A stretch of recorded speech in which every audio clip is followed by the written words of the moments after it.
What if everything you see, touch, fear, and desire is not as solid as you were taught to believe? What if reality itself is responding to something inside you, listening, adjusting, mirroring your inner world in silence? There comes a moment in life when a quiet discomfort appears, a feeling that something doesn't quite fit.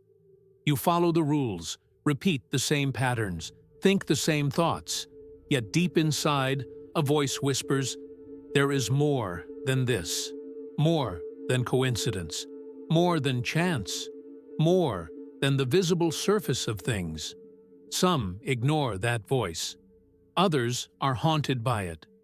And a few, only a few, decide to search. Centuries ago, this search led to knowledge considered too dangerous for the masses.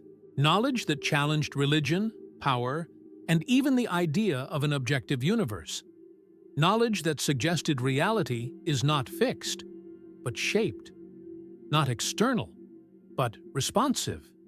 Not random, but governed by hidden laws. This is why certain teachings were sealed, distorted, or labeled as forbidden. Imagine a manuscript that doesn't just explain the universe, but quietly teaches you how to interact with it. A text that claims your thoughts are not passive, your emotions are not accidental, and your perception is not neutral. A book that suggests you are not merely inside the universe, but participating in its construction. The unsettling part is this: if such knowledge were true, it would mean responsibility. It would mean that ignorance is not innocence, and that awakening changes everything. The ancient initiates understood this. They spoke in symbols, in riddles, in principles disguised as philosophy. Their wisdom passed through secret schools, hidden orders, and silent lineages, until it resurfaced under a veil of anonymity, carrying a name that still echoes like a warning. Not because it is evil, but because it is powerful. If you've ever felt that your life moves in invisible cycles, if you've noticed how thoughts seem to attract certain outcomes, if you've wondered why the same emotional patterns repeat, even when you try to escape them, then this message is not finding you by accident. This is not about blind belief. This is not about superstition. This is about perception, how it is shaped, limited, and quietly controlled.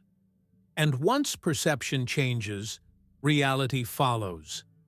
As we begin this journey, I invite you to approach not as a skeptic, nor as a believer, but as an observer.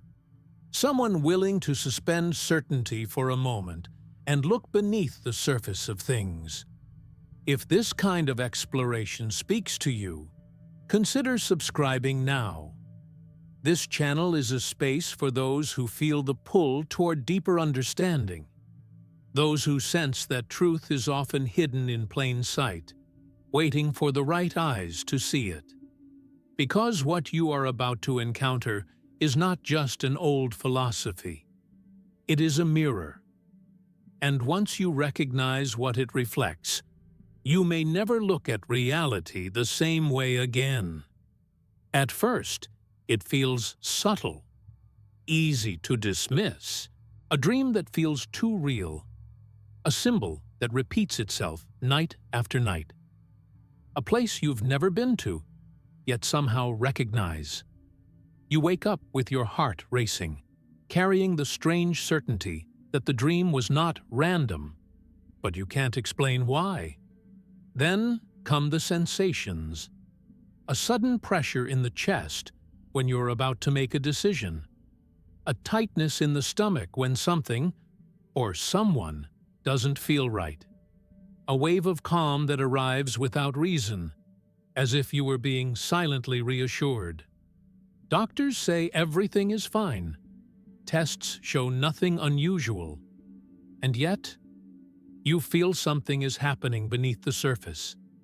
Many people experience this, and immediately shut it down. It's just stress. It's just imagination. It's just coincidence. But what if it isn't? What if these moments are part of a language most people were never taught to read? Think about your own life for a moment. How many times have you felt drawn toward a certain path without knowing why? How many times did you ignore a quiet inner warning, only to later realize it was right? How often have events aligned in ways that felt almost scripted, as if reality itself were responding to an invisible signal? We are taught to trust only what can be measured, counted, or proven. Anything else is labeled irrational, mystical, or meaningless. Yet despite this conditioning, the human experience keeps breaking through the cracks. People across cultures, ages, and belief systems report the same phenomena: repeating numbers, vivid dreams, sudden emotional shifts, physical sensations with no clear cause, moments of intense clarity followed by confusion.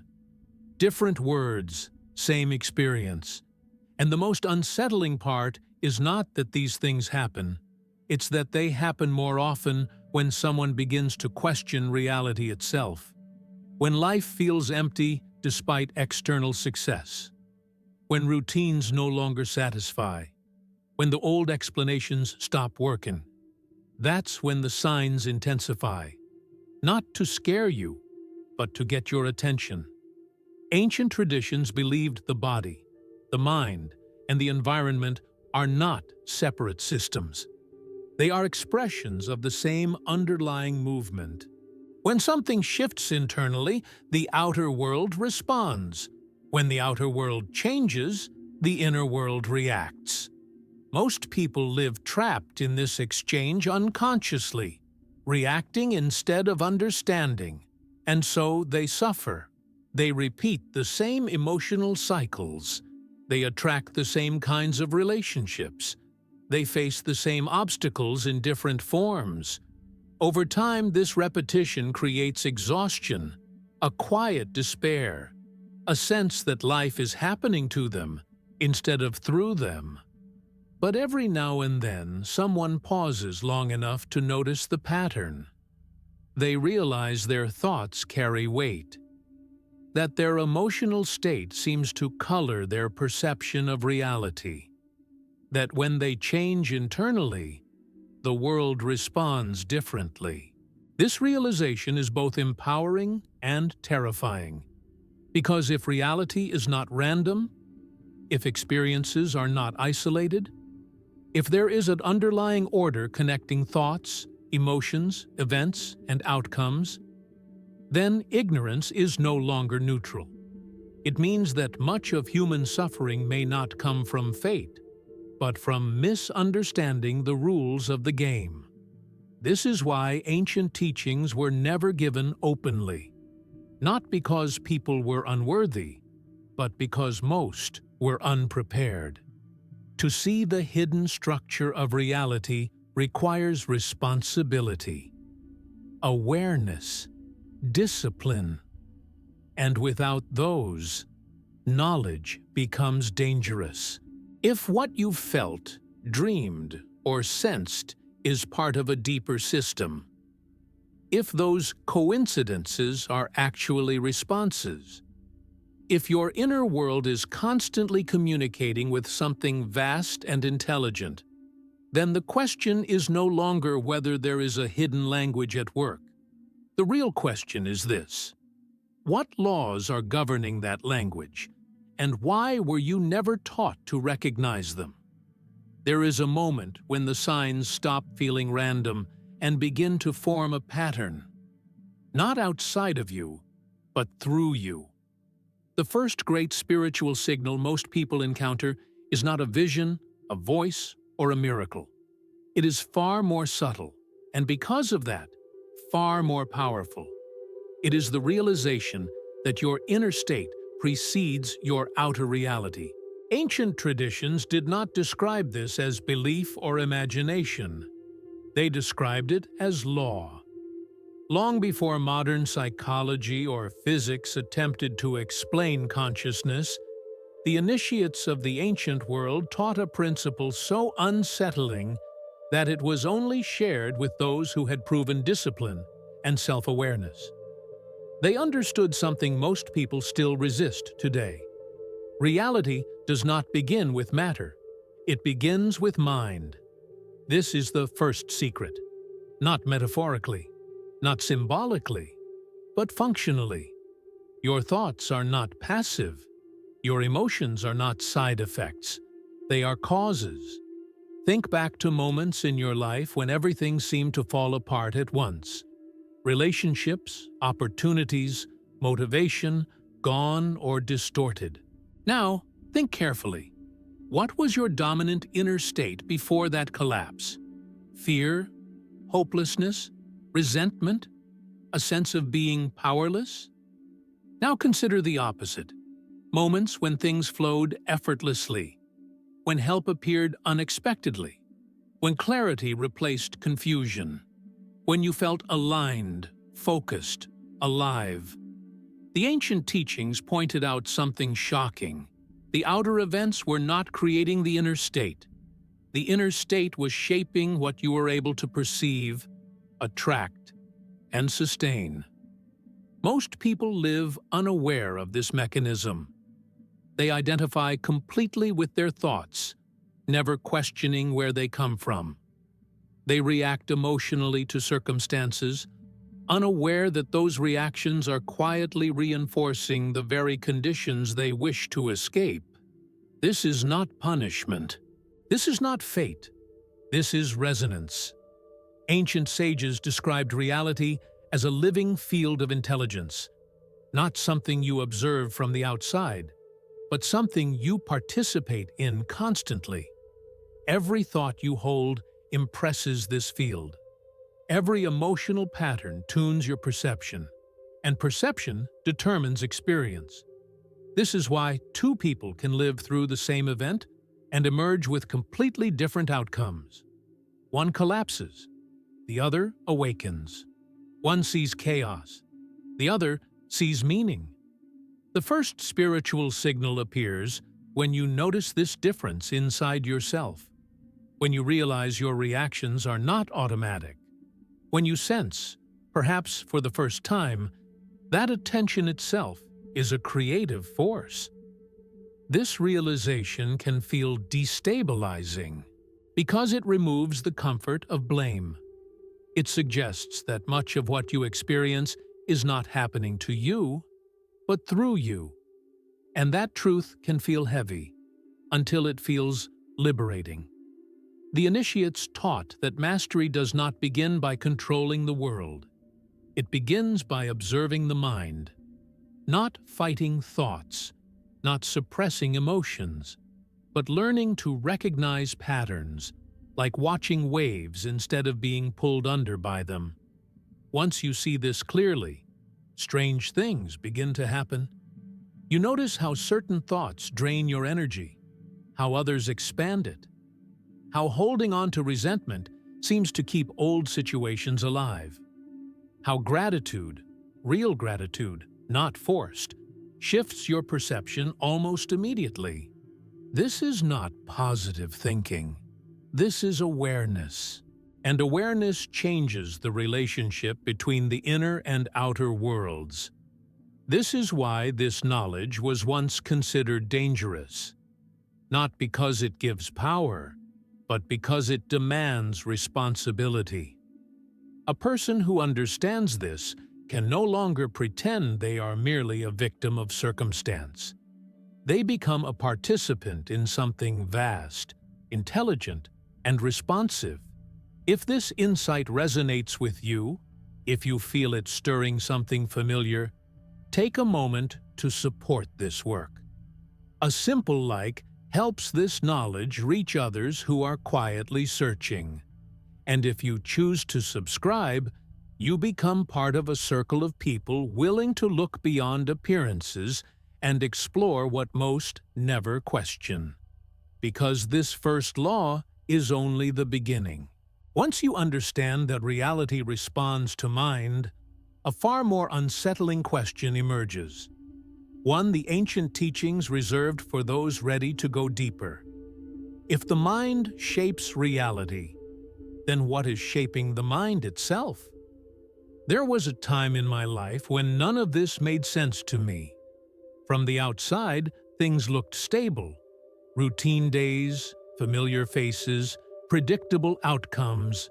But inside, something felt deeply misaligned, like living in a room where the furniture never quite fit. I remember waking up every morning with a subtle weight in my chest, not heavy enough to call pain, but persistent enough to never ignore. And then the signs began. Not dramatic, not cinematic, just personal. I started noticing that certain thoughts seemed to drain the color from my day. A single moment of doubt could ripple outward, turning small inconveniences into obstacles, obstacles into frustration, frustration into exhaustion. At first, I blamed the world, the timing, other people, life itself. But something strange happened when I began to observe instead of react. One night, I had a dream that felt different from all the others. I was standing in a vast, dimly lit hall filled with mirrors. Every mirror reflected a different version of me, some confident, some broken, some calm, some afraid. As I walked forward, the reflections began to shift, not because I moved, but because my emotional state changed. I woke up with my heart racing. That dream stayed with me, not as an image, but as a feeling. A quiet realization began to form. Maybe the world wasn't changing randomly. Maybe I was the variable. Days later, during a difficult conversation, I felt the familiar surge of defensiveness rising. But instead of reacting, I paused. I watched the emotion form: tight shoulders, shallow breath, racing thoughts. And in that pause, something extraordinary happened. The situation softened, not because the other person changed, but because my inner state did. That moment marked the beginning of a profound shift. I began experimenting, not with belief, but with awareness. I paid attention to how certain inner attitudes seemed to invite resistance, while others created openness. How fear narrowed my perception, while curiosity expanded it. How holding on to old emotional stories kept me anchored to the past. And slowly, reality responded. Opportunities appeared where there had been stagnation. Conversations flowed where there had been tension. Even silence felt different, less empty, more alive. I later discovered that countless others had experienced the same turning point. One person described how recurring anxiety vanished once they stopped fighting it and began observing it. Another shared how recognizing emotional cycles helped them stop repeating destructive relationships. Someone else spoke of physical symptoms easing once they acknowledged long-suppressed emotions. Different lives, same pattern. The transformation didn't come from controlling the world, but from understanding the invisible dialogue between inner awareness and outer experience. This is what ancient teachings hinted at when they spoke of initiation. Not a ceremony, not a title, but a shift in perception so subtle it feels ordinary, yet so deep it alters everything. The most powerful part? Once this awareness awakens, it doesn't turn off. You begin to notice how quickly reality responds to your internal shifts, how attention shapes experience, how meaning emerges where there was once confusion. And that's when the real responsibility begins, because awareness removes excuses. If this story resonates with you, if you've felt moments where something inside you shifted and the world followed, consider subscribing. This space is for those who are not just curious, but aware. A growing circle of people who recognize that transformation starts quietly, from within. And I'd love to hear from you. Have you ever experienced a moment, a dream, a sensation, or a coincidence that felt like more than chance? Share it in the comments. I read every message, and many of these stories may be reflected in future videos, because your experience matters here. Still, one question remains unresolved. If awareness can transform perception, and perception reshapes reality, then what happens when someone learns not just to observe, but to intentionally direct this inner force? There is a second great spiritual signal that appears once awareness awakens. It does not arrive as a vision or a voice. It arrives as repetition. Not random repetition, but meaningful repetition. Moments that echo. Situations that return wearing different faces. Emotions that arise again and again, no matter how much you try to escape them. Most people see these patterns as bad luck. Ancient wisdom saw them as messages. When the same type of challenge keeps appearing in your life, it is not punishment. It is not coincidence. It is reality insisting that something remains unseen, unintegrated, or misunderstood. The signal is not the event itself. It is the pattern behind it. You may notice this in relationships, different people, same emotional outcome, or in work. Different jobs, same frustration, or even in your inner life, the same doubt, the same fear, the same feeling of being blocked, returning like a familiar shadow. Here is the hidden truth. Reality repeats what the mind has not yet recognized. Ancient teachings explained that consciousness learns through rhythm. When a lesson is ignored, it returns, sometimes gently, sometimes forcefully. The repetition is not meant to trap you. It is meant to wake you up. This is why awareness alone is not enough. Recognition must be followed by interpretation. So, how do you read this signal? You begin by asking a different kind of question. Not, why does this keep happening to me? But, what is this pattern trying to teach me about myself? This shift changes everything. Because the moment you stop resisting the pattern and start observing it, its grip weakens. Here is a simple technique you can apply immediately. You don't need special tools, just honesty and attention.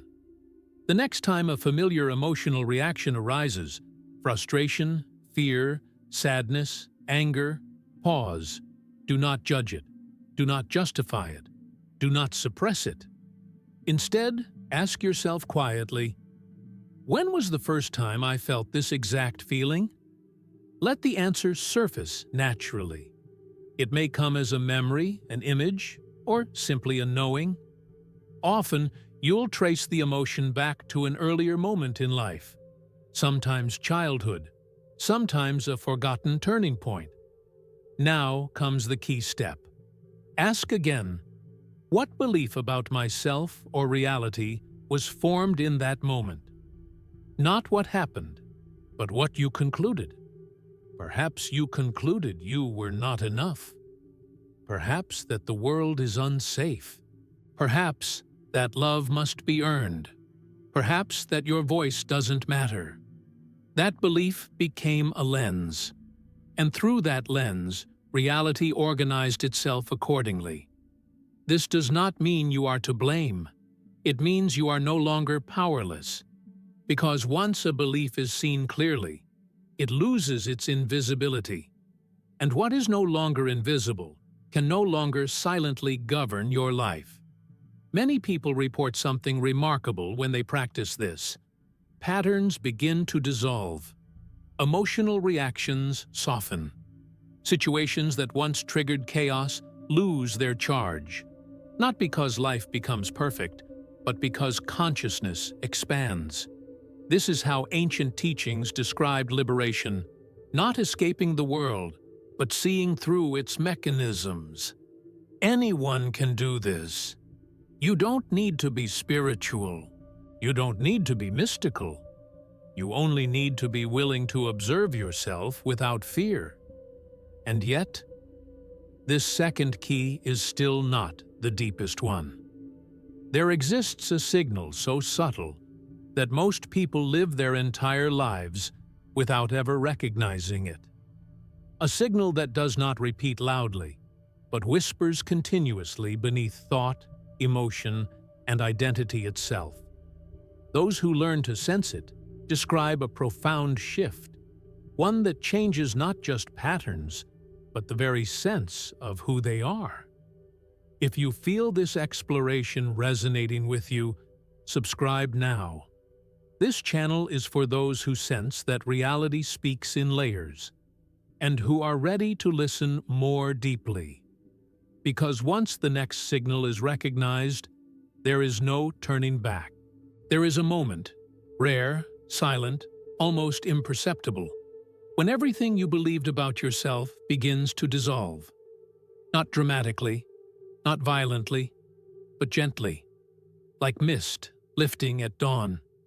This is the deepest spiritual signal, the one almost no one is taught to recognize, the one hidden beneath thoughts, emotions, memories, identities, and even beliefs about spirituality itself.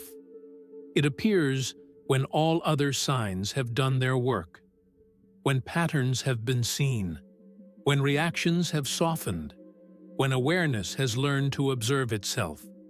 What remains is not another message. It is presence.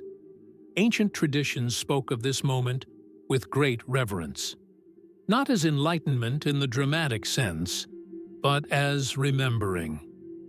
A quiet return to something that was never truly lost. The deepest signal is this realization. You are not the thoughts you observe. You are not the emotions you feel. You are not the story you've been telling yourself about who you are. You are the awareness in which all of that appears. This truth echoes across civilizations and eras. In esoteric Christianity, it was hinted at when Christ said, "The kingdom of God is within you," not as metaphor, but as instruction. In Eastern traditions, it was described as the witness behind the mind. In modern physics, it whispers through the strange role of the observer, where reality behaves differently simply because it is being observed. When this realization strikes, not intellectually, but experientially, something irreversible happens. The sense of separation begins to crack. You no longer feel like a fragment lost in a hostile universe. You begin to sense that consciousness is not something you have, it is something you are, and that what you call reality is a dynamic interaction between awareness and form. This is why the ancient texts warned that this knowledge cannot be taught, only recognized. Because the moment you see it, even briefly, fear loses its absolute authority. Death feels less final, failure less personal, suffering less meaningless. You still experience life, but you are no longer consumed by it. You participate without being imprisoned. Many describe this moment as a sudden stillness, others as overwhelming clarity. Some feel a wave of emotion with no clear cause. Others feel nothing at all, just a deep, unmistakable knowing. And here lies the great paradox. This realization does not make you special. It makes you free. Free to act without being ruled by unconscious patterns. Free to feel without drowning in emotion.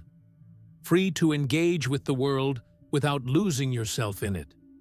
This is the point ancient initiates guarded so carefully, not because it grants power over others, but because it dissolves the illusion that power is needed at all. If this message resonates with you, if you feel this truth stirring somewhere beyond words, take a moment now to support this work. Like the video. Subscribe to the channel. This content is created with intention and devotion, not profit. Every subscription strengthens a growing community of people willing to explore consciousness honestly and deeply. Because sharing this knowledge only matters if it reaches those who are ready. Yet even this realization is not the end. Awareness changes everything, but it also asks something in return. Once you recognize yourself as awareness, once the illusion of separation begins to fall away, a final question emerges, quiet, unavoidable, and profound. How do you live once you know who you truly are? If you have stayed until this moment, it is not by accident. Something within you recognized this journey, not as information, but as remembrance. The signs we explored were never meant to impress you. They were meant to wake you up, to gently disrupt the trance of routine, distraction, and inherited beliefs that quietly shape most lives. Every dream that lingered in your memory, every intuition you ignored and later regretted, every strange coincidence that made you pause, every pattern that repeated until you were forced to look inward. None of it was random. They were invitations, calls from a deeper intelligence, one that does not shout, threaten, or impose, one that whispers, waits, and respects your readiness. Consciousness does not awaken through force. It awakens through recognition, and recognition changes everything. You now know that signs are not external miracles reserved for a chosen few. They are part of an ongoing dialogue between awareness and experience. Reality speaks constantly, but only those who listen hear its language. This is why awakening often feels lonely at first. When perception shifts, old conversations no longer satisfy. Old fears lose their grip. Old definitions of success, failure, and identity begin to dissolve. You may feel out of place in a world that still moves at a different frequency. But you are not alone. Across cities, countries, cultures, and backgrounds, countless others are sensing the same quiet pull. A desire not just to exist, but to understand. Not just to survive, but to awaken. Not just to believe, but to see. This is the beginning of a different way of living. A life guided by awareness instead of reaction. By presence instead of fear. By curiosity instead of blind certainty. You do not need to abandon the world to live this truth. You do not need to reject science, reason, or logic. True awakening does not divide. It integrates. It allows you to move through life with clarity, humility, and responsibility. Because once you understand that your inner world and outer world are connected, every choice matters. Your words matter. Your attention matters. Your silence matters. Your kindness matters. Not because the universe is judging you, but because you are participating in it. This is the mission behind this channel. Not to convince, not to convert, but to create a space where these ideas can be explored openly, honestly, and deeply, without fear, without dogma, and without manipulation. If this journey resonated with you, I invite you to take a simple step. Subscribe to the channel. Like this video. Each subscription strengthens this community of seekers. Each like helps this message reach someone who may be standing at the same invisible threshold you once stood at. And I would love to connect with you personally. Leave a comment with your name and the city you're watching from. In the next videos, I'll be reading and sharing some of these messages, because this is not a one-way path. It is a shared journey. Remember this: awakening is not an escape from life. It is a deeper entry into it. The signs did not bring you here to give you answers. They brought you here to remind you of a question you have always carried, and one day soon, you may realize it was never meant to be answered.